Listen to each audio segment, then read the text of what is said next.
Waalaikumsalam warahmatullahi wabarakatuh. Ustadz maunya untuk berdoa ketika sholat dilaksanakan posisi berdiri, ketika takbir atau selesai sholat.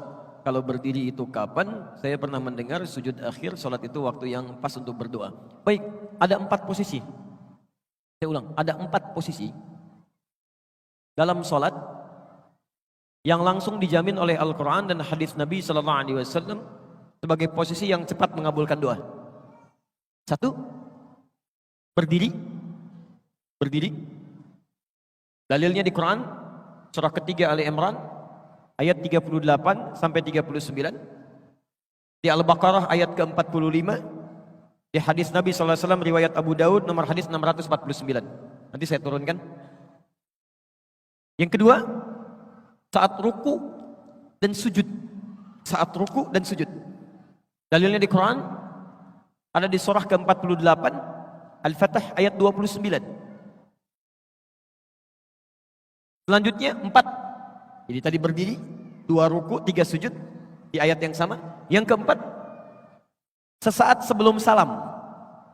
Setelah mengatakan innaka hamidum majid, itu ada doa yang kalau Anda bisa mohonkan dengan baik juga cepat dikabulkan. Itu riwayatnya ada di hadis Muslim nomor hadis 588. Saya mulai dari yang berdiri dulu ya. Ada 2 cara ketika Anda ingin bermohon saat berdiri dalam sholat. Cara pertama yang tidak dilafazkan berdasarkan isyarat di Quran, surah ke-2 Al-Baqarah ayat ke-45. Wasta'inu bisabri wassalah. Dan jika Anda memiliki persoalan dalam kehidupan, terima dengan sabar, kemudian mintakan solusinya lewat sholat. Saya turunkan kalimatnya, mohon bisa dihapus dulu.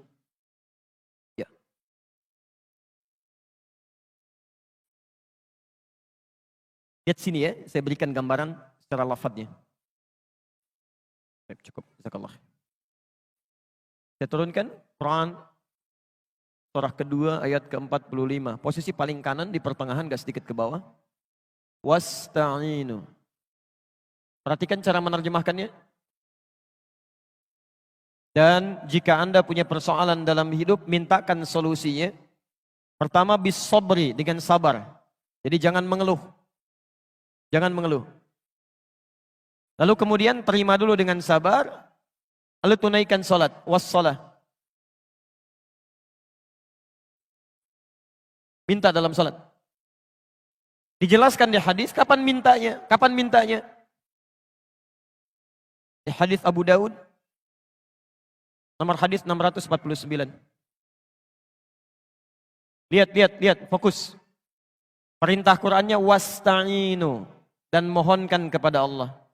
Kalau Anda ingin robah kalimat wasta'inu menjadi bentuk permintaan kita yang minta, maka dalam bahasa Arab kalimatnya akan berubah dari ista'inu menjadi nasta'in. Saya turunkan. Nasta'in.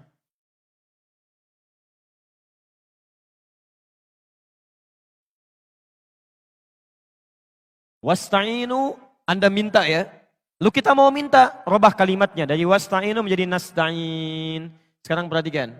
Nabi menyampaikan ketika seorang hamba dalam salatnya mengatakan, "Idza qala al-'abdu iyyaka na'budu wa iyyaka nasta'in." Ya Allah, kami sekarang salat menyembah-Mu saja. Dan sekarang kami punya persoalan ya Allah. Kami minta solusinya dari-Mu saja. Dari-Mu saja. Saat Anda mengucapkan kalimat ini, bukankah Anda ucapkan saat berdiri? Dalam mengucapkan Al-Fatihah itu? Dalam baca Al-Fatihah? Setelah Maliki Yaumiddin apa bacaannya? Iyyaka na'budu wa iyyaka nasta'in. Perhatikan jawabannya. Hadza baini wa baina 'abdik. Ini perjanjian antara aku dengan hambaku. Wali 'abdi ma sa'al. Syaratnya kalau benar salatnya sampai berdiri ini, sampai berdiri, masa'ala. Apapun yang dia minta saat ini akan dikabulkan. Di cara pertama, cukup tidak perlu dilafadzkan, dalam hati saja. Jadi begitu Anda mengatakan wa iyyaka nasta'in, Anda hadirkan suasananya. Anda punya persoalan apa dalam kehidupan? Jelas di sini? Baik, nanti saya turunkan dalilnya lagi. Jadi kita pakai dalil bukan pakai pendapat ya. Awas, dan ini dipraktekan. Dipraktekan. Tapi syaratnya ini mesti benar salatnya. Jadi kalau salat Anda nggak benar dari mulai takbir bahkan dari wudu sampai ke sini Anda nggak akan dapat yang ini. Tidak akan dapat. Jadi kalau salat Anda benar dari mulai wudu sampai dengan takbir sampai berdiri, maka ini diberikan yang pertama kali.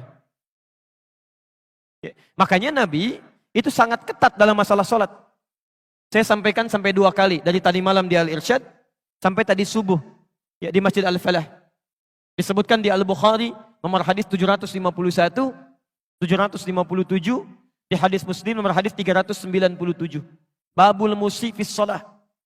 Ada orang yang datang kepada Nabi namanya Khalad Az-Zuraiqi. Ya. Ja'a rajulun ila Nabi sallallahu alaihi wasallam. Datang seorang lelaki pada Nabi sallallahu alaihi wasallam. Pada khala ila Masjid Nabawi, masuk ke Masjid Nabi. Fa shalla bi jambin Nabi sallallahu alaihi wasallam, salat di samping Nabi. Kemudian dia mulai bertakbir sampai salam.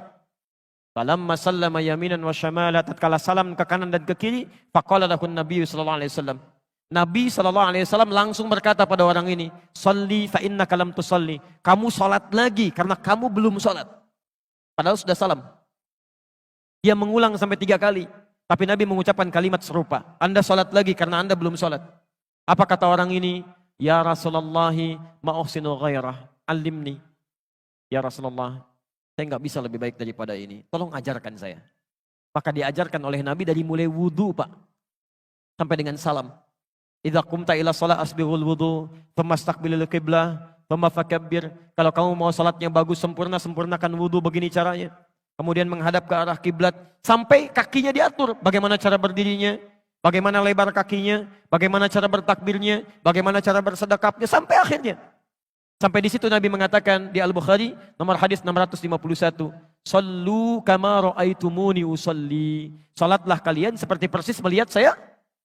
Saking ingin benarnya salat kita bukan masalah fikihnya, tapi Nabi ingin memastikan bahwa kita yang salat mendapatkan minimal karunia ini. Jelas sampai sini? Yang kedua, ada yang boleh dilafadzkan dalam berdiri. Boleh, bisa dilafadzkan. Jadi yang ini belum dilafadzkan, masih memohon. Yang kedua yang dilafadzkan. Kapan itu dilafadzkan? Setelah membaca Al-Fatihah. Setelah membaca Al-Fatihah. Antum kalau selesai baca Al-Fatihah dalam sholat baca apa? Halo? Jangan katakan wallahu alam, enggak ada. Waladhdallin, wallahu alam, enggak ada. Baik, setelah baca Al-Fatihah baca apa? Surah. Baik. Surah itu dari mulai Al-Fatihah sampai dengan An-Nas tidaklah diturunkan oleh Allah. Tidak diturunkan oleh Allah sebagai Al-Quran itu untuk sekedar dibaca, bukan. Saat pertama kali diturunkan oleh Allah, itu disebut langsung oleh Quran dengan nama Hudan. Quran, surah kedua, ayat 185. Posisi paling kiri di pertengahan. Syahrul Ramadan alladzi unzila fihi al-Quran hudan linnas. Hudan. Artinya, bisa petunjuk, bisa solusi dari berbagai masalah, bisa hal yang memudahkan dalam kehidupan. Itu hudan. Lihat kalimatnya, lihat. Isi Quran itu dari Al-Fatihah sampai dengan An-Nas, Allah menyampaikan tuh hudan linnas, solusi dari setiap persoalan hidup yang dialami oleh manusia.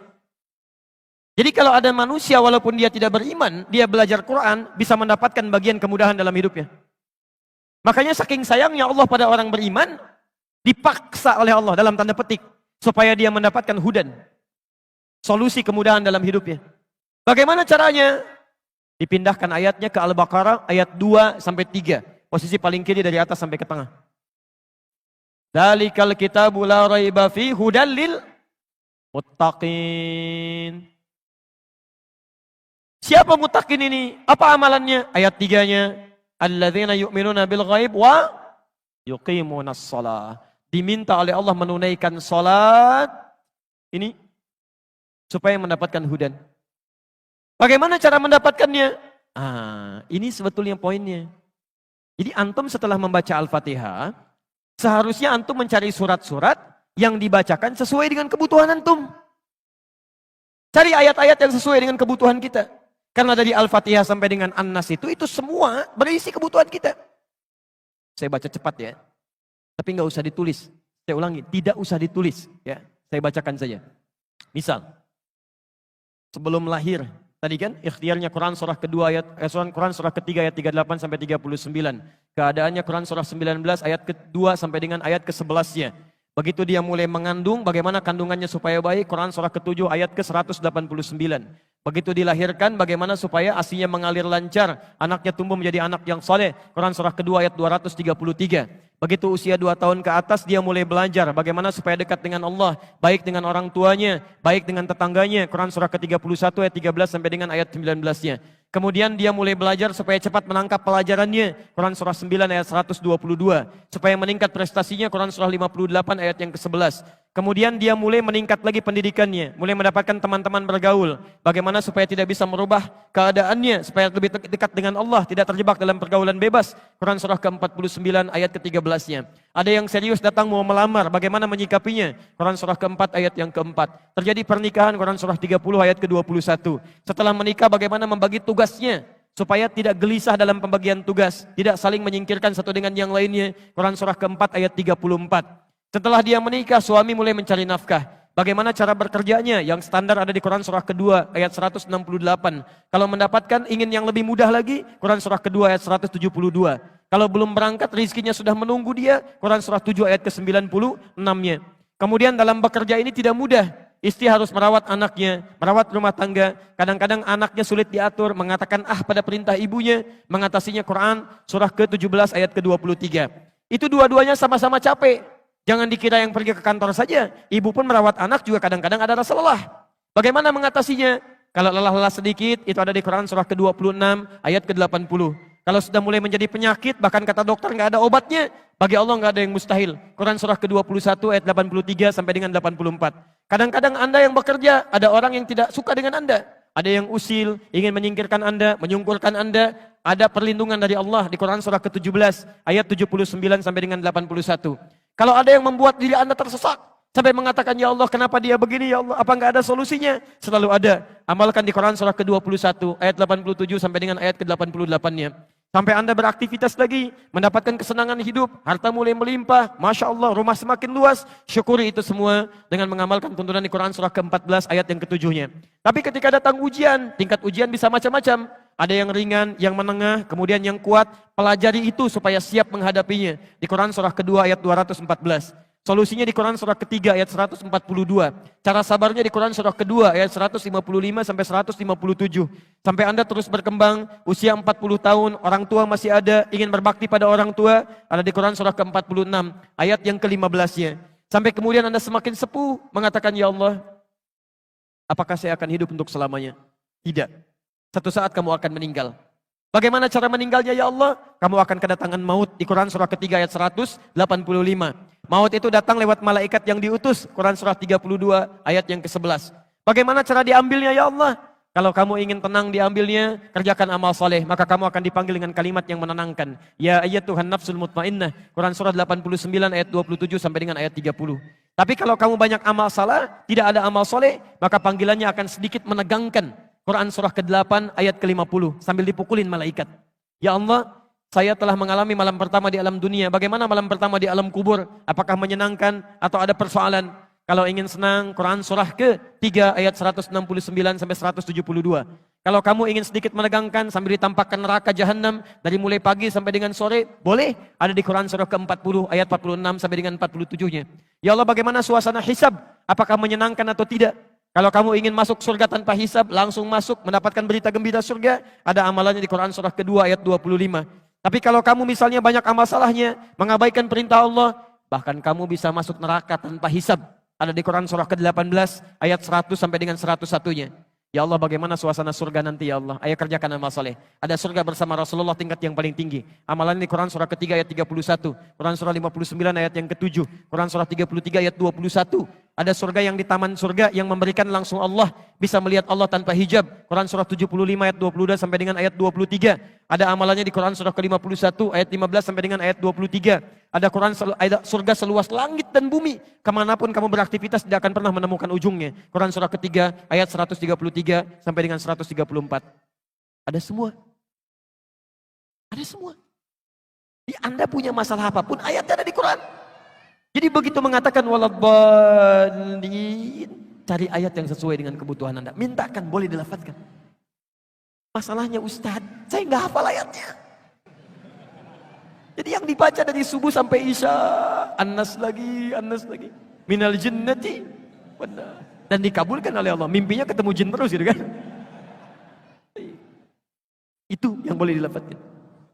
Tapi ini saya mohon maaf kalau tadi agak cepat ya, makanya saya katakan jangan ditulis. Tapi yang paling indah, Quran tidak pernah membuka sebuah persoalan kecuali melahirkan solusi. Ya Allah, saya harus bacakan ayatnya, bagaimana cara saya menghafalkannya? Ditawarkan langsung di Quran. Nanti lain waktu, kalau saya punya waktu yang lebih luas lagi, saya turunkan metodenya, metode Quran langsung. Kata Allah, saya akan berikan jaminan kepadamu untuk mudah menghafalkan Qurannya. Bahkan disebutkan 4 kali di satu surah. Surah 54, ayat 17, ayat 22, ayat 32, ayat ke-40. Walaqad yassarnal Qur'ana lidzikri fahal min muddakir. Dan kami jamin, kami akan mudahkan semudah-mudahnya Al-Quran itu untuk dihafalkan, untuk diingat. Sekarang ada nggak di antara Anda yang mau menghafalkannya? Pak, Bu, saking mudahnya, anak usia 4 tahun, mata buta, hafal Quran. Bahkan anak kita itu, rekor penghafal Quran paling muda, itu orang Indonesia. Dan fisiknya itu, dikatakan belum sempurna. Fajar namanya. Lahir dengan keadaan yang terlihat tidak sempurna, tapi begitu bicara kalimat yang keluar pertama kali itu Quran. Quran. ASI diberikan, ayahnya bacakan Quran 1 juz. ASI diberikan, ayahnya bacakan Quran 1 juz. Begitu bisa bicara yang keluar Al-Quran. Saking mudahnya, seorang perempuan usia 82 tahun, tidak bisa baca, tidak bisa menulis, diperdengarkan oleh cucunya Al-Quran. 2 tahun hafal Quran. Hafal Quran. Jadi menghafal Quran itu sulit atau mudah? Kalau mudah kenapa sampai pagi ini belum hafal? Kalau sulit, di mana sulitnya? Karena semua orang mengatakan mudah. Nah, ini mungkin yang harus kita pelajari. Nanti lain waktu, nanti saya turunkan metodenya. Kita sudah buat PowerPoint-nya. Bahkan Alhamdulillah kita sudah susun mushafnya. Kita bikin mushaf At-Taisir. Nanti lain waktu, saya turunkan bagaimana metode menghafal Quran lewat Al-Quran. Bukan metode buatan manusia. Dan ini standar. Semua penghafal Quran akan mengikuti metode ini. Ya, kalau metode sudah banyak sekarang. Sesuai dengan pengalaman masing-masing. Ada metode menghafal Al-Quran semudah tersenyum gitu kan. Ada udah senyum-senyum gak hafal-hafal misalnya kan. Itu bukan masalah metodenya yang salah, andanya yang gak serius. Ada yang demikian. Ya. Nanti kalau ada waktu, saya coba berikan teori singkat. Insya Allah Anda tidak nyampe 5 menit hafal 5 ayat. Dengan nomornya sekaligus. Dengan ayatnya, dengan nomornya. Mau insya Allah? Nanti di akhir ya, karena cuma butuh 5 menit saja insya Allah. Saya teruskan dulu ini. Jadi saya kira sudah terjawab ya, yang ini. Nanti dalam ruku ada, dalam sujud ada, termasuk sesaat sebelum salam. Karena tidak ditanyakan, nanti lain waktu kita bahas. Sudah, kita coba mulai pelan-pelan praktek menghafal Quran dulu ya. Saya kasih sebentar, nanti ini saya simpan dulu. Baik. Diakhiri 11.35, 5 menit pas lah ya. Baik, Alhamdulillah. Saya boleh hapus dulu ya. Nanti teori lengkapnya mungkin lain waktu Anda bisa simak uraian kami di edisi berbeda. Sekarang saya kasih contoh dulu ya. Saya kasih contoh sebentar. Misal, Anda nanti cari mushaf, tapi nggak boleh robah ya. Satu aja, dari mulai menghafal sampai dengan selesai. Kalau bisa cari mushaf hafalan. Di antara tandanya di sampingnya suka ada potongan-potongan ayatnya. Misal, ini saya ajarkan ini satu, gini kan. Misalnya ini alif lam mim. 2, dzalikal kitabu la raiba fi dzalika. 3, alladzina yu'minuna bil ghaib, alladzina. 4, walladzina yu'minuna bima unzila ilaik walladzina 5 ulaika ala hudam min rabbihim wa ulaika humul muflihun. Ulaika. Saya hanya ingin tunjukkan betapa mudahnya menghafal Al-Quran termasuk dengan angka-angkanya. Ya, tapi tujuannya bukan ingin menjadi hafid, bukan. Terserah Allah mau diberikan berapa. Yang penting ingin menunjukkan betapa ini mudah dilakukan. Lihat kalimatnya. Sekarang perhatikan, nanti kalau sudah lihat mushaf Qurannya, ada gambaran seperti ini. Di antara metodenya yang paling mudah, pertama, fokus. Kita hitung dari sekarang ya. Lihat atasnya. Nomor 1 apa? Saya ulang. Apa nomor 1? Alif Lam Mim. Baik, kita ucapkan sama-sama. Nomor 1 apa? Kemudian langsung lihat yang terakhir, nomor 5. Yang paling bawah. Baik, nomor 5 apa? Nanti biasakan begini ya, begitu pindah halaman, lihat yang pertama, lihat yang paling bawah. Maka sisanya yang tengah-tengahnya. Baik, 1 apa? 5? 5 apa?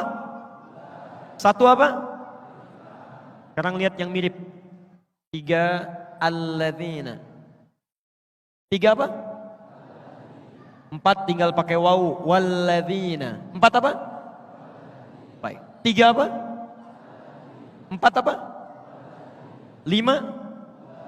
1? Ulang. 3. Alladzina. 4? 5?